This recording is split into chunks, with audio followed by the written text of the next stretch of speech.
నెల్లూరు రామ్జీనగర్ వైసీపీ ఆఫీసులో మైనార్టీ విభాగం అధ్యక్షులు మరియు 48వ డివిజన్ ఇన్ఛార్జ్ షేక్ సిద్దిక్ గారి ఆధ్వర్యంలో టీడీపీ జనసేన పార్టీల నుంచి అభ్యర్థి 100 కుటుంబాలు YSR Congress party Nellore city incharge మరియు ఎమ్మెల్సీ పర్వతిరెడ్డి చంద్రశేఖర్ రెడ్డి గారిని కలిసి వైఎస్ఆర్ కాంగ్రెస్ పార్టీలో చేరారు. ఈ సందర్భంగా పార్టీలో చేరిన వారికి పర్వతిరెడ్డి చంద్రశేఖర్ రెడ్డి గారు పార్టీ కండువా వేసి పార్టీలోకి ఆహ్వానించారు.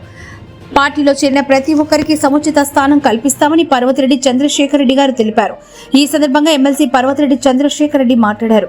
ఈరోజు సిద్దిక్ గారి ఆధ్వర్యంలో టీడీపీ జనసేనలను వీడి 100 కుటుంబాలు వైఎస్ఆర్ కాంగ్రెస్ పార్టీలో చేరడం సంతోషకరమని, వైఎస్ఆర్ కాంగ్రెస్ పార్టీకి ప్రజల్లో లభిస్తున్న ఆదరణకు ఇది సంకేతమని అన్నారు.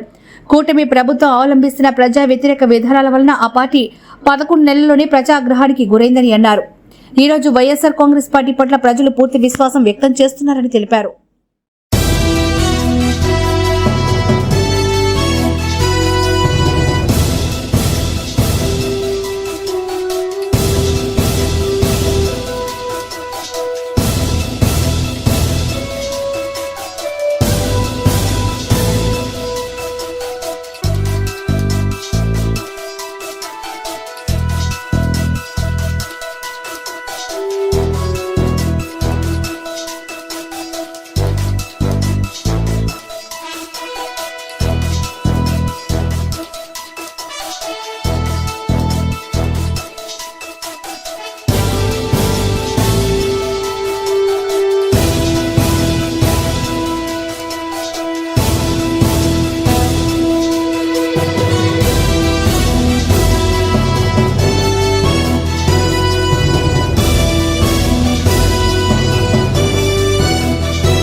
ఈరోజు నెల్లూరు నగర నియోజకవర్గంలోని 48వ డివిజన్ నుంచి సిద్దిక్ భాయ్ జిల్లా మైనార్టీ అధ్యక్షుడు, అలానే 48వ డివిజన్ ఇన్ఛార్జ్ అయినటువంటి సిద్దిక్ భాయ్ ఆధ్వర్యంలో ఆబిద్, ఆయన యొక్క స్నేహితులు కానీ అనుచరులు కానీ వారందరూ కూడా సుమారుగా 100 మంది ఈరోజు వైఎస్ఆర్ కాంగ్రెస్ పార్టీలో చేరడం చాలా సంతోషంగా ఉంది.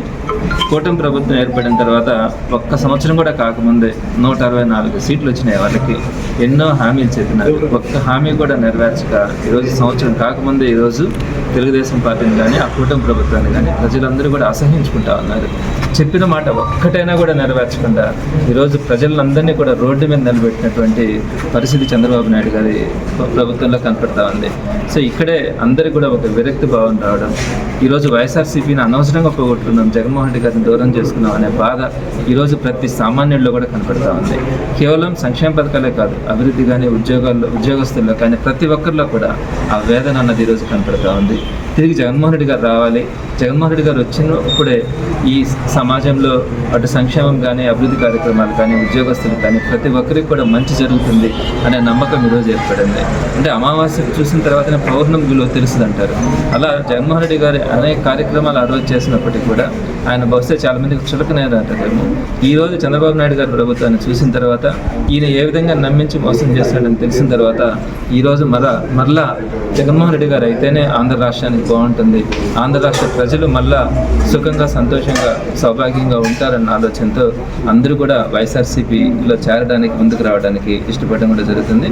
నేను గడిచిన కొన్ని నెలలుగా చూస్తూ ఉన్నాను, నెల్లూరు నగర నియోజకవర్గంలో పెద్ద ఎత్తున పార్టీ కార్యకర్తలు కానీ, నాయకులు కానీ ముందుకు వచ్చి పనిచేయడానికి సిద్ధంగా ఉన్నారు. నేను అందరికీ కూడా ఒకటే మాట చెప్తా ఉన్నాను, ఈరోజు ప్రతిపక్షంలో ఉన్నప్పుడు ఎవరైతే వైఎస్ఆర్సీపీకి కష్టపడి పనిచేస్తారో వారందరికీ కూడా సరైనటువంటి గౌరవం కానీ, గుర్తింపు కానీ ఇప్పుడు కానీ, ఆ తర్వాత అధికారంలో వచ్చిన తర్వాత కూడా జగన్మోహన్ రెడ్డి గారు చెప్పిన మాట ఇది నాకు ప్రత్యేకంగా కూడా చెప్పారు. ప్రతిపక్షంలో ఉన్నప్పుడు ఎవరైతే కష్టపడతా ఉన్నారో వారందరినీ నోట్ చేసుకోండి. అలానే మన పార్టీ కార్యకర్తలని, నాయకుల్ని ఎవరైతే ఇబ్బంది పెడతా ఉన్నారో వారందరినీ కూడా గుర్తుపెట్టుకోండి.